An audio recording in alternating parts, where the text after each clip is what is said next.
The towering pines of South Lake Tahoe have witnessed countless tragedies, but none as haunting as the disappearance of 4-year-old Alexander Saul Olive, a boy erased by the man who should have protected him, his father, Ulysses Robertson, a cult leader, a predator, a master manipulator. This is not just a story of a missing child. It's a decades-long odyssey of control, cruelty, and a mother's desperate fight to uncover the truth. Our story begins in Houston, Texas, 1980.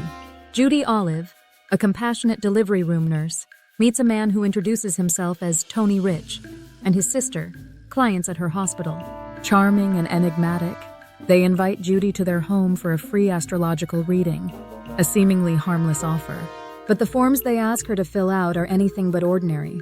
Questions about her menstrual cycle, debts, and financial assets.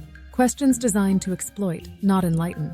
22 days later, a date meticulously chosen to align with Judy's fertility, she returns. A mixed drink, a blurry memory, a bedroom encounter that begins with a massage and ends with coercion.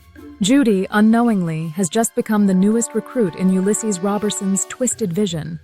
A harem of submissive women, bound to him through fear, manipulation, and violence. By the time Judy realizes she's pregnant, Ulysses has already isolated her from her family. Her relatives stage an intervention, hiring a cult deprogrammer to extract her from Robertson's grip. In May 1981, Alexander is born in California, a bright-eyed boy with auburn curls. But Ulysses' hold on Judy is unshakable. Secretly, she writes him a letter after Alexander's birth. By the time the boy is 4 months old, Judy abandons her brother's home, returning to Ulysses and surrendering her paychecks, her autonomy, and her son's safety. Ulysses renames the child Salam, stripping him of his identity. Meanwhile, Robertson's cult expands. Women are lured with promises of spiritual guidance, only to be trapped in a cycle of abuse. One survivor later describes Ulysses's tactics. He'd starve us, beat us, force us to call him master. The children, they were collateral. By 1985, cracks form in Robertson's empire. After a child abuse investigation in Seattle, where Ulysses had fled with Alexander and other followers, he abandons the boy in Sacramento foster care. Judy, now working in San Francisco, can only visit her son on weekends. During one visit, she notices Alexander's ankles scarred from restraints. "Daddy said I was bad," the boy whispers. That November, Ulysses snatches Alexander for what he claims is a family trip to South Lake Tahoe. Judy's last memory of her son is his small hand waving goodbye. Weeks later, when she confronts Ulysses about Alexander's whereabouts, he responds with a fist to her face, shattering her jaw, before fleeing into the night. For 16 years, Alexander's case grows cold. Then, in 2001, a breakthrough. A former cult member comes forward. She recounts a night in 1985 when Ulysses forced her into his van. In the back seat, she sees a pile of children's clothing stained with blood. Later, she describes finding Alexander's lifeless body in a bathtub, his skin blue.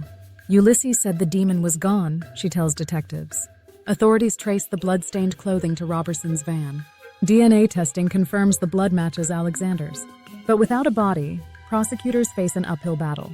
They unearth Robertson's gruesome past, a 1992 conviction for raping a child, described in court as vicious, premeditated, and ritualistic. Survivors detail how he branded women with hot irons, starved children for disobedience, and preached that Alexander had a demon needing purification. At his 2009 trial, prosecutors argue Ulysses killed Alexander to cement his authority over the cult, claiming the boy was possessed. One detective testifies, this was about power. He wanted his followers to see disobedience as a death sentence. A jury convicts Ulysses of second-degree murder, though the boy's body remains hidden, likely buried in Tahoe's vast wilderness. Today, Judy Olive keeps Alexander's memory alive through faded photos, his birthmark on his left calf, his shy smile,